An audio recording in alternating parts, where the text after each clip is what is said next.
Hello everyone, and welcome. I'm VelvettB, and thanks for joining me today for the Cinderella Manor speed build. So I am Velvet. I am a simmer, or a player of The Sims 4, from New Zealand, and I love The Sims 4. I love building in The Sims 4, and I'm really glad that you guys could join me today for the speed build of this beautiful Cinderella Manor.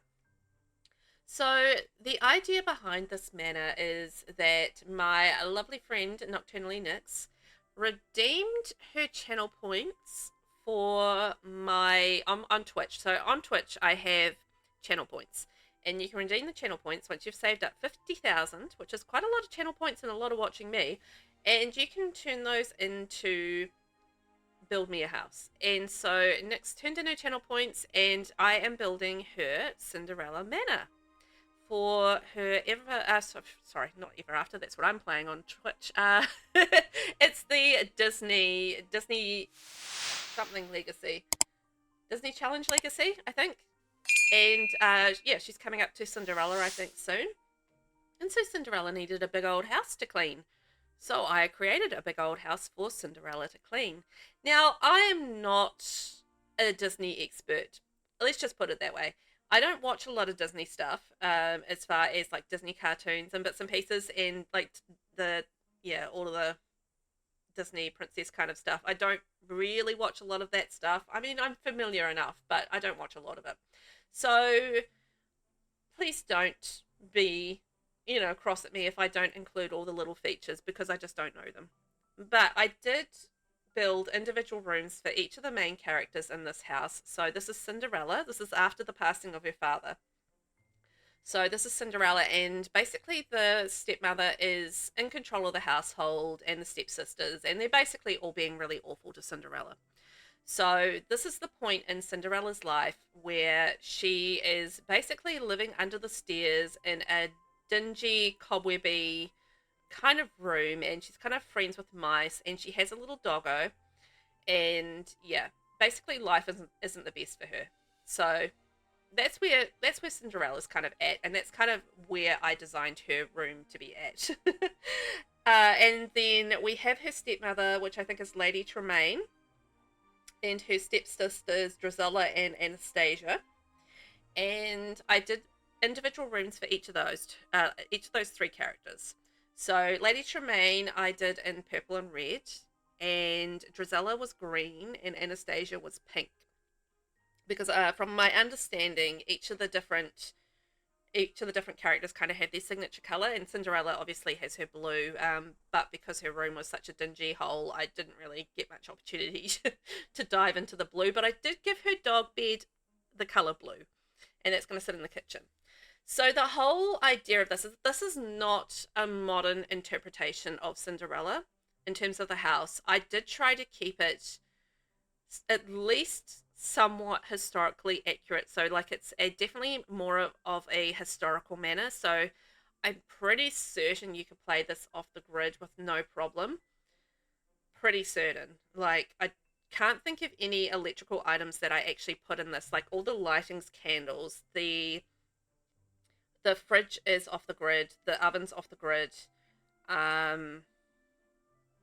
There's no music. The only thing I can think of is the gramophones. I'm not sure if they're off the grid, because I created a dining room, and I put like a little ballroom dancing area as well as like a piano.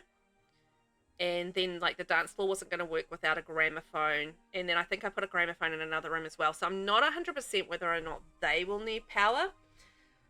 But I think for the majority, if not everything else, I feel like it should be pretty off the grid. Like the laundry, I did do a laundry, but it was like the washing tub and a washing line. And there's like a little, basically how the house is organized is that there is a big servants area. So the servants area is going to have a bathroom for them to use, a laundry, and a really big kitchen / dining area. So like they eat in there, and then they cook all the meals in there and prepare them, and then take them to the formal dining area. And then upstairs there's servants' bedrooms. So there's like 5 servant bedrooms. There's 3 singles. So that's for the lower servants, and then the upper servants, which is like the butler and the housekeeper, they have the double bedrooms in the servant area. And then so you got Cinderella's bedroom under the stairs, which is in the servant area just off the kitchen. Because I was thinking about the Cinderella tale, right? And one of the things for why she was called Cinderella is because she used to warm her toes by the cinders, by the fire. So I thought, well, logically, she needs to be probably by, you know, a nice big old fire. And the kitchen in a house like this would usually have the biggest fire. So yeah, Cinderella's bedroom is just under the stairs by the kitchen. And so she can go out in the evenings and warm her little toesies by the fire and, you know, be very Cinderella about it. I also put like a little mouse hole in her room. So I believe she's like friends with mice. So I added like a little teeny mouse hole, you know, one of the ones that you get from, I think it's Cats and Dogs. I always thought there was like a mouse hole from City Living because I know some of the apartments have like the mice running around and that sort of thing, but I couldn't find it under City Living, and the only mouse hole I could find was Cats and Dogs. So I don't know. Anyway, there's a mouse hole, and yeah, so there's 5 servants' rooms plus Cinderella's room, and then there are the three steps rooms. So Drizella, Lady Tremaine, and Anastasia, and then on top of that, I thought it was like 2 guest rooms, but I think it might be actually 3 guest rooms. So that puts it at 12 bedrooms, which is it's a bit wild. And you're never going to use that many, but it's just quite cool to have it. I mean, although to be fair, I know a lot of people actually use like the MC Command Center to add extra Sims to their household. So I don't know, maybe you're going to have like a big save and a big household, and maybe you will have 12 Sims in your house. I don't know the answer to that, or even more, perhaps. Anyway, 12 bedrooms. And there is also stables. So there are 2 stables there. Now, there is a mess out the front of the house. And you're probably wondering what that mess is. And I was trying something with the driveway. And it kind of worked, but it was just kind of a little bit off center and a bit off, and it just wasn't quite right. So I will change that later. But I think I do go through and show you what I did there. So keep an eye on that. But it's like a wiggly woggly kind of circular thing I'm doing with the driveway. But I did end up deleting it and doing something else with it because it wasn't quite right. And when I deleted it, it actually left me space to be able to create a stable off to the side. So it's like a carriage house / stable. Because obviously that sort of house would definitely have stables. So there is room for 2 horses as well on top of that. So in theory, if you add the 12 bedrooms plus 2 stables, that's really 14 plus Sims that you could fit in this house. I mean, like the guest rooms are both all double beds. So, you know, plus Lady Tremaine and Drizella and Anastasia's beds are double beds as well. So you can add so many Sims to this house. It would be crazy. I struggle with 8 Sims, so I don't know how people play with so many Sims in their saves, but you are brave. You are brave. I honestly, I struggle with just 8. I struggle with 2. So I'm probably always doing the wrong thing. Anyway, the other thing with this is that the top 2 levels, because you can go up to 4 levels high going upwards in a build. The top 2 levels are empty. Well, technically the 4th level is just kind of like the little bit of tower. The 3rd level, it just, because of the way that I had to do the roofing, it was going to be really messy to play in there. So I looked at it and I was just like, oh, I don't think it would be good for gameplay to play in that room just because of the way, that I had to do the roofing to get the right shape. So up on the top right-hand corner there, you can sort of see the inspiration that I was using for this build. So I'm not 100% where that picture came from. I know it came from Pinterest, but where that Pinterest picture came from, I don't know. But I assume from one of the movies or something that Disney created. And basically, I was trying to replicate that as best as I could. And you can sort of see the roofing there is quite tall, and it's not really the way that I normally roof. So this was actually quite an interesting challenge for me to create or to recreate that kind of roofing. And it wasn't like quite a bit of figuring out how I kind of wanted that to, or how that I could make that work. I feel like I did figure it out quite successfully, but it did mean that that third level is quite messy as far as like going in to look at it. Like I feel like you could maybe use it if you could sneak in a set of sneaky stairs somewhere, which you probably could, to get to that level. I feel like you could probably use it as maybe attic space or something like that if you wanted to. Yeah, but I didn't. Yeah, that's why I kind of left the third level off. Is I felt like it was not going to be super great for gameplay. So I was like, well, I mean, really, you've got 12 bedrooms on the bottom two levels. So do you need that extra third level? Probably not. It's just going to be extra stuff. So and I think the total of the build just came in over 500,000. So it's not the cheapest build at all either. One of the things when you are working with round things in The Sims 4 is like sometimes like the edges around the round thing are bad. So you've kind of got to come around with like workarounds. Now you can sort of see what I mean by the driveway. Like I quite liked it, like the idea of it, but I think I just didn't quite execute it in a way that I liked. So I was really, yeah, when I changed it, like I did a test run and I changed it and I was kind of like, oh no, I like the change better than I like the original. So I kept the changed version. I think if I'd kept it more like centered and moved over like the fountain into the middle and done it a little bit more even, I think that would have looked a lot better. Um, but as it was a bit weird and off center, and it just left me with like not much room to do much of anything else with the grounds as well. Now this is a 50 by 40 lot, so I built this in Hemford on Bagley, and yeah, 50 by 40 lot, so it's a good size lot. I didn't put a lot as far as activities and stuff on the exterior, but to be fair, by the time I finished this, I did have a stable on the exterior, and then the family garden, which is like a little walking garden, will be on one side, and then around the other side will be the servants garden. So that'll be it'll have bees, it'll have a washing line, and it'll have like little garden plots as well as the rubbish bin. So, you know what? I say there wasn't much to do on the outside, but when I think about it, there's actually, perfectly good amount of things to do on the outside. It's just, I think I'm not used to having such a large area around the front, which is just simply landscaped.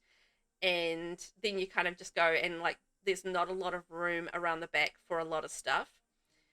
You can sort of see that it's just kind of small gardens, opposed to like quite often when I am building, I'm building like a larger area around the back. So I feel like maybe that's a case of me just being used to that rather than, yeah, anything else. So it's just a change in how I'm doing things, perhaps.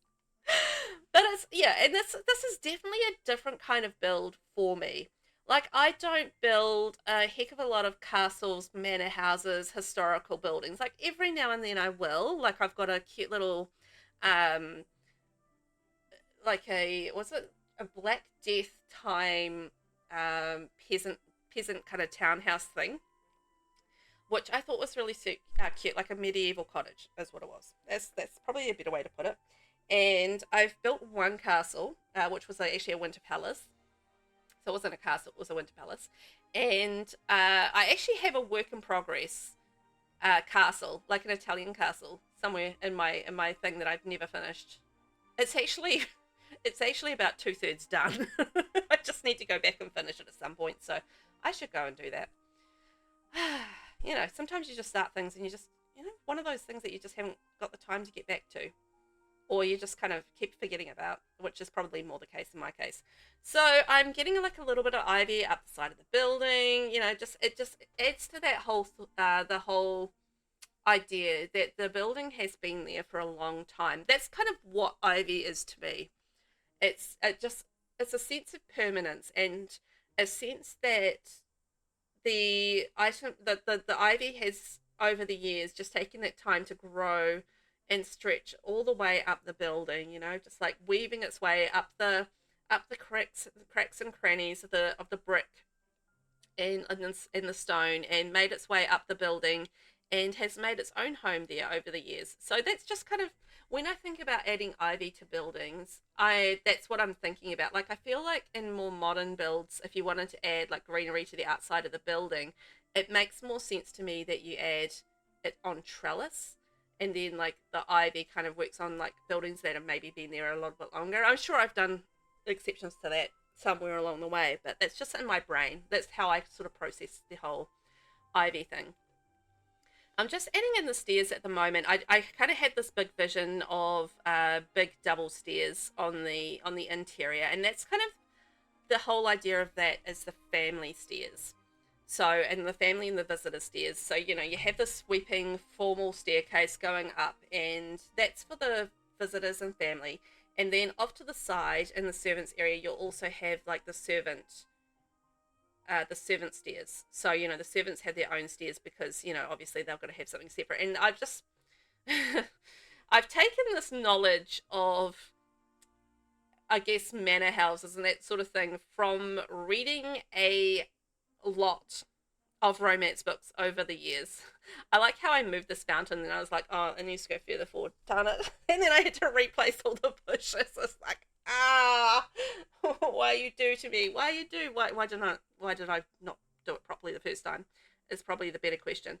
Anyway, yeah, my knowledge of manor houses comes from reading a great deal of romance books over the years. I love historical romances. I haven't read one in a while, but I used to consume them by the dozen back when I was a little younger and had like a little bit more time on my hands when I didn't have kids and yeah, a whole lot of stuff going on in my life, and I love them.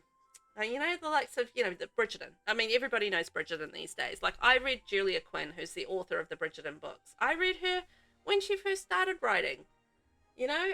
So I've read her for like years and years and years and years and years and years before she became like super famous thanks to Bridgerton. And those are the kind of books that I've read for so many years, and I love them. And I feel like I've absorbed a lot from reading those books in terms of the layout of the noble houses and that sort of thing. Because, you know, the authors that write these books actually do a lot of historical research on layouts and where, you know, how things are all done in historical times. And I've just kind of absorbed that over the years from from reading those books. So yeah, this is why I kind of laid out the house the way I did. Whether or not it is historically accurate, I don't know. It's just how my brain's processed it. So, you know, on the left hand side of the house, that's kind of the servant side of the house. So you have the entrance coming into the house, and then kind of like all the formal kind of areas are off towards the right and then upstairs. And then the servants' quarters are off to the left. So you've got the big kitchen area, you've got the laundry, you've got their bathroom, and then upstairs you've got their living quarters. And then yeah, off to the other side, that's where all the owners and the guests and stuff, that's where they kind of wander, where they don't mix with the servants so much. So I'm just creating around the back at the moment the formal gardens. So these are kind of like the walking gardens, and you know, there's a couple of like little bits of cute settings, the wishing well, and you know, it's just you know how the ladies will like have a nice turn in the garden, and they'll have their beautiful dresses on, and they'll maybe have a male escort, and they'll be on their arm or walking beside them, and they'll just, you know, go for a nice slow promenade around. And that's just kind of the vision I had for this garden. It's just like a cute little garden where they can have a little promenade and go for a nice little, this is a nice little tiny walk, and just get some fresh air, and maybe like read a book, or I don't know, sigh into the air about their lovelorn life or something like that. I don't know what they're going to be doing, but they could be doing something there. And it's just like this pretty little walk out in the garden, and there's not much else to do out there, but you can do the wishing well, and you can sit out there, and maybe you can have a romantic moment out there, and it'll be quite nice. And I actually used a lot of the romantic garden stuff pack to create this garden, because it was kind of perfect for that, really. It had all this beautiful statue, you know, all these beautiful statues, and the lovely fountain, and the lovely seats, and they were just all sort of perfect for that, you know, for that formal garden. So that's what I used there. And I didn't really try to go overboard. I felt like with the landscaping, I felt like I needed to restrain myself and not add things everywhere, because I feel like with a more formal kind of garden, and I felt like particularly around the front, it was very formal, and that they would have a gardener who would like maintain all of that. And yeah, that they wouldn't have like loads and loads of stuff, and it wouldn't be particularly overgrown, and they wouldn't have like all of these wild gardens and that sort of thing, unless, you know, that's the kind of vibe they were going for, and this is not the vibe they were going for. You know, it just felt like it would be more formal, more dressed to impress, if you know what I mean, because they are, I guess, kind of nobility. And that kind of, you know, they're definitely wealthy enough to have a manor house. So I feel like they're going to be nobility or nobility adjacent. And in that sort of situation, I kind of feel like, you know, they would be dressed to impress as such for the looks of the estate. And, you know, people are going to go there and they're going to be judging them on their estate and just how well it's maintained and how beautiful it is, and, you know, that sort of thing. So I kind of felt like that was going to be the case. So we are moved now onto the inside of the build. So you can sort of see it starting to take shape. Off to the left there, as I mentioned, is going to be the big kitchen area, and you'll see that sort of come together. I was trying something with these columns. They're actually debug columns, and I was going to do something else with them, but they ended up getting deleted because they didn't work with what I ended up doing. So the whole idea of this is that the room behind here is actually going to be like a butler's cupboard. So I wanted to have it kind of hidden away, and the best way to hide something away is behind the hidden bookcase, of course. So, you know, you do one of those sneaky little hidden bookcase things, and that's the butler's cupboard, and basically it's just where he puts all the hats and the coats and the shoes and what have you. The things that he gathers from the guests, he kind of hides them away in there, ready for when the guests pop back out again. And then I did marble floors in the owner's area, and then I sort of did like a more basic stone tile in the servant area, and they kind of got like a stone wall, so it's just kind of like a raw stone wall over in the servants area. And then when you get through to the owner's area, that is, you know, all the beautiful wood paneling, and it's a lot more rich and, you know, on show as such. So, you know, the servants area is a lot more basic, and it's definitely a lot more dressier and out to show off in the more owners area. So in the downstairs area, what we have in the way of rooms is we have the formal dining / ballroom. So you can dance and you can dine, and there's a piano in there, so you can have a pianist when you're entertaining. This is the little butler's area. So as you can see here, just putting all like the shoe racks and that sort of thing in there. I did initially start out, and you'll see me put the thermostat in there. I do delete those later, because as I get on with the build, I'm like, well, no, hang on, they're not going to have electronics in here. So I deleted the light switches and the thermostat, because they didn't really work with the rest of the build. And it was a struggle just coming up with things that I wanted to place around the place, because, you know, that's the thing. You've got to think about what would be, I guess, appropriate in a house like this to have on display and to decorate it. So that is a challenge in and of itself. So this is the servants' bedrooms. So I've got 3 long, narrow single bedrooms, and then this will evolve into 2 double bedrooms. So it initially started out with more bedrooms, and I was like, I don't need that many bedrooms. Am I kidding? So one of those will turn into a bathroom, and 2 of those will be bedrooms. One of those will be a guest bathroom, and the actual servant bathroom will be downstairs off the kitchen. So this is upstairs. Hang on, just trying to work out where we are. So those 3 bedrooms there are actually going to be the stepmom and the 2 stepsisters. So that's Anastasia going in there, that's Drusilla, and that's Lady Tremaine. So the red, the pink, and the green. And then from there, we have 3 guest rooms. So this is guest room 3, I think, through here. So you can kind of see it goes off from the servants' room, and then there's guest room 2, and then there's guest room 1 just going in there. So 3 guest rooms, 3 owner rooms, and 6 including Cinderella's servant rooms. So 12 altogether. So this is Cinderella's room. As I said, she is under the stairs. That's the little mouse hole. And yeah, lots of little, it's really junky because basically she has like made the best of the room, but it's kind of basically just a storage little cubby from there. And basically, yeah, things are sort of broken, and just like all the storage items and like, you know, spare bits and pieces that you kind of accumulate over the years as time goes on and things get broken or you get replaced and bits and pieces like that. So that's Cinderella's room under the stairs. And then we'll progress through the rest of the decoration of the rest of the build. I am actually going to leave you guys here. So I just wanted to talk.